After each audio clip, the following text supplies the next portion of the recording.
Bismillahirrahmanirrahim. Sahabat di tengah terik ini di perjalanan, Masya Allah, berhenti dulu, minggir dulu sekedar. Ya Allah, panasnya luar biasa. Saya ingat al-haya minal iman, malu sebagian daripada iman. Subhanallah. Kalau kita sudah tidak malu, kita itu disayang oleh Allah, diizinkan bernafas, nadi kita berdetak, mata kita melihat, mendengar, semuanya lengkap. Buat yang tunanetra mungkin ada kebahagiaan yang lain, buat yang tunarungu ada kebahagiaan yang lain. Allah sudah memberikan dengan rahman rahimnya. Sampai fabi ayyi alai rabbikum tukadzibun, nikmat Allah yang mana yang akan kau dustakan? Kamu tidak malu, Masya Allah. Kalau kita sudah tidak malu lagi berdusta, kita sudah tidak malu lagi berbuat tidak manusiawi, kita sudah tidak malu lagi untuk berdiri bicara di depan padahal kita penuh noda. Masya Allah. Tapi memang Allah juga nantang ya, wa in lam tastahyi fasna ma syi'ta, apabila kamu tidak malu, lakukan sesuka hatimu. Dan kalau sudah tidak ada iman, artinya Allah sudah tidak ada pada benak seseorang. Ada saat kita mentok menghadapi sesuatu, menghadapi keadaan, dan tidak ada tempat kita kembali kecuali kepada Allah.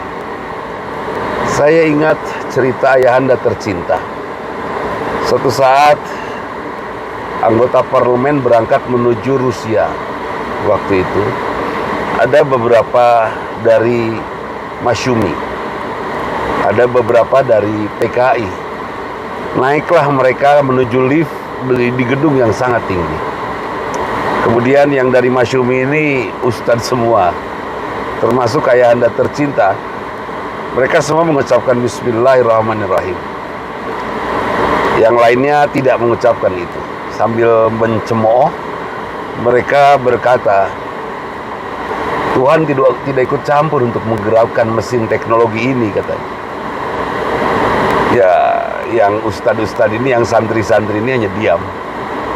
Di tengah perjalanan lift naik, tiba-tiba berhenti. Krek, beberapa saat. Kemudian para kiai ini dengan tenang kan, dia sudah menyerahkan dirinya kepada Allah. Meskipun awam tentang teknologi saat itu, terserahlah mau jatuh, mau mati di situ, udah nggak ada masalah. Karena sudah mengucapkan kalimat Bismillahirrahmanirrahim sebagai wujud daripada keimanan.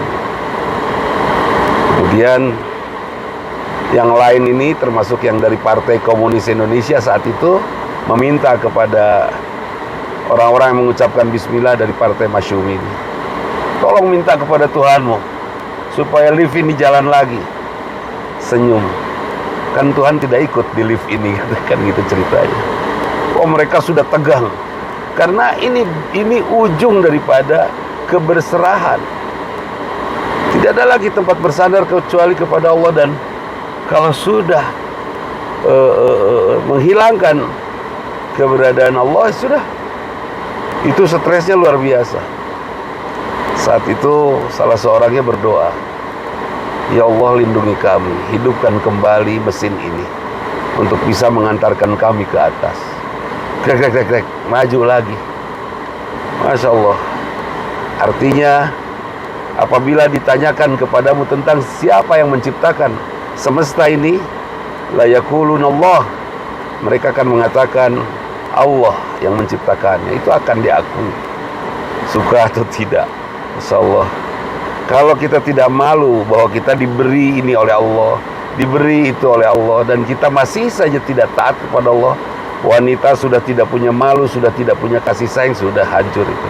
Laki-laki sudah tidak punya malu lagi memperlakukan istrinya semena-mena, sudah nggak beres itu. Ingat, istri itu amanah dari Allah, dititipkan kepada kita laki-laki. Jaga sebaik-baiknya amanah itu, seburuk apapun dia. Tugas kita adalah memanfaatkan keburukannya untuk menyempurnakan kepribadian kita. Anak itu amanah dari Allah untuk kita laki-laki. Tugas kita nafkahi. Dan Belajarlah menjadi sempurna dari segala kekurangan anak-anak kita, pasangan kita, keluarga kita. Itu amanah negeri ini. Kalau orang sudah tidak lagi peduli dengan rasa malunya di negeri ini, sebut saja di kita kan ada yang sedang kelaparan sekarang, ada yang sangat susah mencari pekerjaan, bahkan betul-betul puasa karena tidak punya beras. Masih ada yang mau nari-nari, bukan masyarakat biasa tetapi pengemban amanah rakyat. Dia nari-nari, menyanyi-nyanyi. Ya sudah, kalau kamu tidak punya rasa malu, kata Allah, lakukan sesuka hatimu. Kalau itu terjadi, sebut saja pimpinan kota Bandung pesta nari-nari sementara di Bandung banyak yang kelaparan, itu Allah yang akan turun tangan itu, negur. Pimpinan Provinsi Jawa Barat, kalau ada nari-nari, pesta-pesta, bersenang-senang di tengah laparnya warga Jawa Barat, Allah yang akan negur. Seperti itu, hati-hati. Dan kita sebagai individu miliki rasa malu. Jangan sampai kita tidak punya rasa malu itu. Al-haya minal iman. Malu itu sebagian daripada iman. Berapa banyak sudah Allah memberikan banyak hal kepada kita, tidak malu. Masya Allah. Satu hal saja, saya di mobil sendiri ini, tapi ada 70 malaikat menyertai saya. Malaikat itu diciptakan khusus oleh Allah untuk mengawal hidup saya. Mereka jadi pengawal saya, mencatat dan lain sebagainya, memberi rizki dan lain sebagainya. Saya bertanya pada diri saya, siapa saya? Ya Allah, satu butir debu di padang pasir yang luas, tidak berharga kecuali bertakwa, dikawal oleh malaikat yang sengaja diciptakan oleh Allah untuk ngawal saya. Subhanallah, berani kita untuk menyatakan tidak malu di hadapan Allah. Sekali lagi, apabila kamu tidak malu, lakukan suka-suka. Allah yang akan hukum kita. Mudah-mudahan kita masih punya rasa malu ya. Itu saja, mohon maaf, kita lanjut lagi perjalanan. Aku qouli hadza wa astaghfirullah li wa lakum. Assalamualaikum warahmatullahi wabarakatuh.